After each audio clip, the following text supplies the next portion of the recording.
Au Centre de recherche sur la cognition animale de Toulouse, 5 équipes étudient les processus cognitifs chez divers modèles animaux allant des invertébrés aux vertébrés. Nos recherches vont de l'étude du comportement animal à l'identification des processus cellulaires et moléculaires à l'œuvre dans le système nerveux. L'équipe CAB étudie les comportements collectifs dans les sociétés animales. Leur organisation leur permet parfois de répondre à des problèmes complexes comme se déplacer, transporter une charge ou construire un nid. Nous mesurons ces comportements chez les insectes, mais aussi chez les vertébrés, comme chez l'humain. La modélisation informatique du comportement de chaque individu, avec des règles simples, nous permet de reproduire des comportements dits émergents collectivement dans la nature. Comment l'environnement module le comportement des organismes ? À l'aide de dispositifs automatisés, nous pouvons modifier l'environnement et caractériser le comportement des individus en fonction des stimuli qu'ils rencontrent. Les informations concernant l'environnement peuvent ensuite être transmises aux congénères et modulent leurs réponses comportementales. Les interactions entre congénères peuvent aussi engendrer de l'agressivité, un comportement que l'on étudie au laboratoire chez diverses espèces d'invertébrés. Les recherches du CRCA concernent aussi l'étude des processus d'apprentissage chez l'insecte. Les recherches de l'équipe Explain visent à observer et comprendre l'étendue des capacités d'apprentissage des insectes.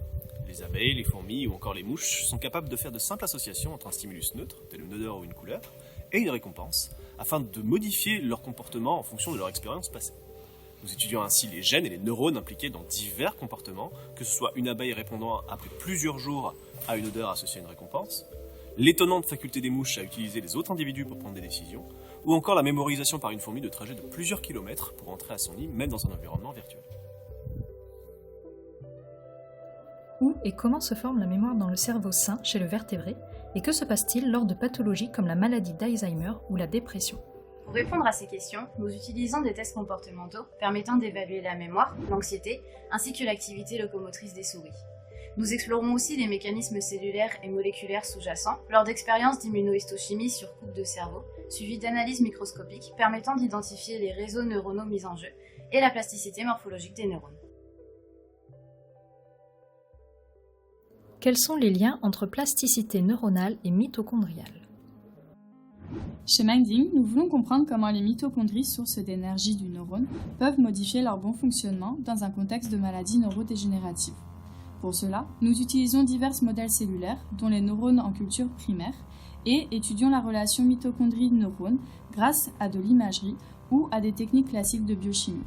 À l'échelle de l'individu, nous explorons les processus de mémorisation et testons diverses approches thérapeutiques ciblant ces mitochondries. La diversité des questions posées au CRCA, la variété des techniques utilisées et la richesse des espèces animales étudiées en font un laboratoire unique en son genre pour l'étude de la cognition animale.